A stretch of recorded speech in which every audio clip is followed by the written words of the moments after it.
আমি আপনার হুকুমে আমার কর্মর মতো করি নাই, আমি সবার কাছে অপ্রিয়। আমাকে শুধু গালি দেয় যে আজরাইলের বাচ্চা আমার আব্বারে ছাড়া চোখে দেখলো না। কিন্তু আসলে নির্দেশটা কার ছিল? আল্লাহ।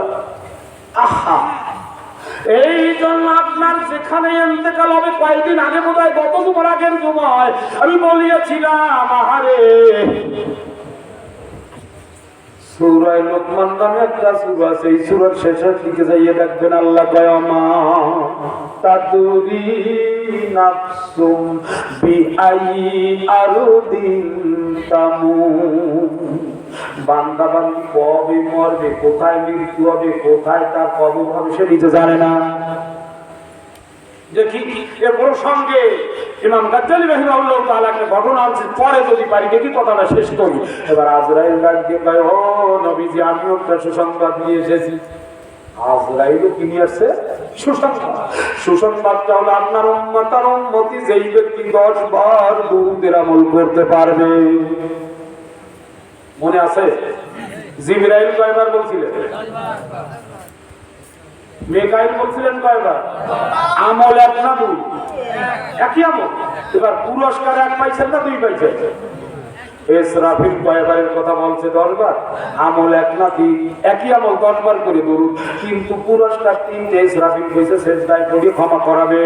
এর নাম হলো উম্মতে মুহাম্মাদি। দেখে যা কর আমি আয় মুহতারাম মুস্তাফা কি উম্মতি খায়রুল উম্মাম।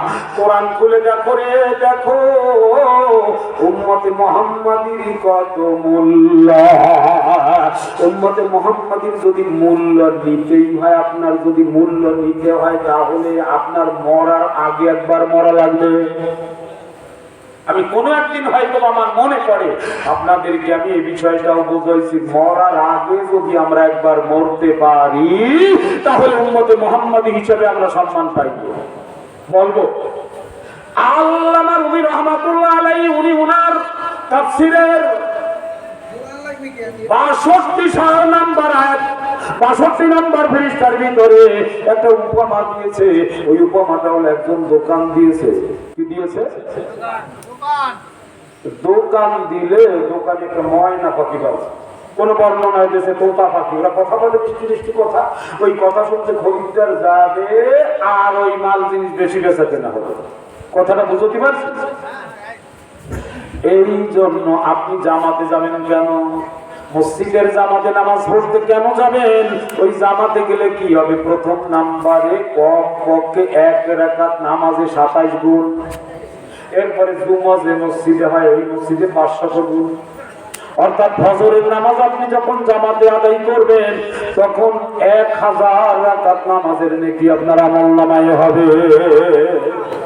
এইবার যদি সার নামাজ জামাতে আদায় করেন, আজকে সার নামাজ জামাতে পড়ছেন না, আমরা এখানে একসাথে পড়লাম না, এই রাত্রে মোট মিলে সন্ধ্যা থেকে ফজর পর্যন্ত যদি 12 ঘন্টা হয়, তাহলে 6 ঘন্টা পর্যন্ত তাহাজ্জুদ পড়লে, জিকির করলে, কোরআন তেলাওয়াত করলে যে নেকি হয়, এই সার নামাজ জামাতের সাথে পড়ার কারণে সেই নেকি আপনার আমলনামায় আল্লাহ লিখিয়ে দিয়েছেন। সুবহানাল্লাহ। এইবার যদি আপনি ফজরের নামাজ আবার জামাতের সঙ্গে আদায় করেন, এই হাদিস বলতেছি মুসলিম শরীফ সহিহ মুসলিমের ভিতরে, এবার ফজরের নামাজ যদি আবার আপনি জামাতের সঙ্গে আদায় করেন, সারা রাত নামাজ পড়লে যেই নেকি হবে, সারা রাতের ইবাদত আপনার আমলনামায় আল্লাহ উঠাইয়া দিবে।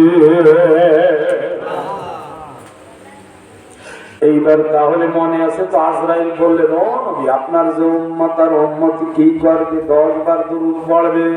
কয়বার? 10। এইবার আমি আজরাইল এই দুরূদের আমলকারীর জান নেব কোন ভাবে জানেন? ছোট কচি বাচ্চা যদি তার মায়ের কোলে দুধ পান করে, ওই দুধ পান করতে করতে ঘুম আসে, তো এই অবস্থায় আমি আজরাইল তাহলে তার জান কবজ করবো। সুবহানাল্লাহ। বুঝতে পারছি? আমল 1, পুরস্কার চাই এবং আমল বড় ছোট না বড়? 10 বার দুরূদ, এবার আপনার ফুলসিরাত পার, আপনার গোনা মাফ, হাউজে কাউসারের পানি পাইলেন, এরপরে আজরাইল নেওয়ার সময় একেবারে সহজভাবে নিল, এই দুরূদ পড়তে মন চাবে তো? এবার আমি সামনের দিকে যাই, নবীজির নাম শুনলে দুরূদ পড়তে কি মনে থাকবে? তাহলে ও সাইদ ইবনে উযাইর বলেন, আমি কোরআন তেলাওয়াত করে যখন বন্ধ করে দিয়েছি, ঘোড়ার লাফালাফি করে না, মনে আছে? এইবার যখন কোরআন তেলাওয়াত করা আবার শুরু করে দিয়েছি, এই কথাই বলতেছিলাম আপনাদের মনে জাগতে পারে, হুজুর আমি তো কোরআন তেলাওয়াত করতে পারি না, আর আমি বলছিলাম যে আপনি কোরআন তেলাওয়াত করতে পারেন। মুশকিল, আমি বলতেছি পারি না, আর হুজুর কয় পারেন। আপনি যদি বলেন যে পারি না, তাহলে আপনারটা মিথ্যা হবে, আর আমি যদি বলি পারি, তাহলে আমারটা সত্য হবে। তাহলে শোনেন, আনা বিদারদাহ রাদিয়াল্লাহু তাআলা আনহু قال قال رسول الله সাল্লাল্লাহু আলাইহি ওয়াসাল্লাম, নবীবার বলেন, ইয়াজিজু, নবীজি বলতেছেন কি তোমরা কি সমর্থবান? কি জন্য? আইয়াকরা ফি কুল্লি লাইলাতিন সুলুসুল কোরআন, 10 পারা কোরআন তেলাওয়াত কি তোমরা প্রত্যেক রাতে করতে পারো? ক্বালু ইয়া রাসূলুল্লাহ, এবার সাহাবারা একবারকে বলতেছেন, ওয়া কাইফা ইয়াকরা সুলুসুল কোরআন, হুজুর বলেন এক রাতে 10 পারা কোরআন শরীফ পড়তে পারবো কোথা থেকে? আর আমাদের ভিতরে অনেকে আছে যে কোরআনই তেলাওয়াত করতে পারি না, আপনারা যেমন ভাবতেছেন। আমার নবী ডাকতে বলেন, শুনে নাও, ভালো করে শুনে নাও। একবার যখন তুমি পড়বা কুল হুয়াল্লাহু আহাদ, কয়বার? এবার কুল হুয়াল্লাহ সূরা মুখস্থ নায়িকার সেই ব্যক্তি আছে না? নাই, যারা নাই না, ওটা বুঝতে অসুবিধা হতো। কুল হুয়াল্লাহ সূরা মুখস্থ আছে এরকমের লোক হাত জাগান। না, এবার তাহলে আপনারা মিথ্যে কথা বললেন কেন? নবী বলতেছেন কি কুল হুয়াল্লাহু আহাদ সুলুসুল কোরআন। এবার কুল হুয়াল্লাহ সূরা বুখারীর হাদিস কিন্তু বলছি, তাফসীর আনোয়ার কোরআনের 6 নম্বর জেলদের 803 নম্বর পৃষ্ঠার হাদিস বলছি। এবার নবী বলেন যে একবার কুল হুয়াল্লাহ সূরা পড়লে 10 পারা কোরআন তোমার আমলনামায় উঠবে। তাহলে কোরআন তেলাওয়াত করতে পারেন না, এবার আপনাদের কথা মিথ্যে হয়েছে, আমার কথা।